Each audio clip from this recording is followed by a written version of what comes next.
տեղեկություններ ունեմ, որ Գարեգին Բ-ն օրինական ճանապարհով չի ընտրվել, որովհետև երբ որ տեղի ունեցավ հոկտեմբերի 27-ը,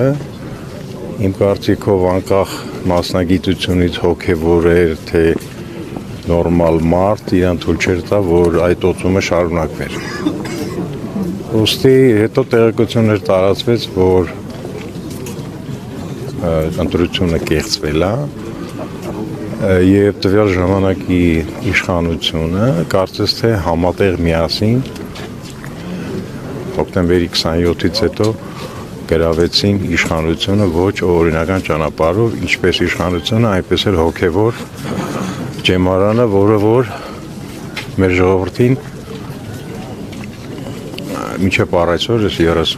35-6 տարի ես կարող եմ ասել, որ ոչ մի հոգևոր աշխատանքներ չի արվել, եթե անգամ արվել է շատ չնչին, շատ քիչ, ինչը բնորոշ է եղել հոգևորականների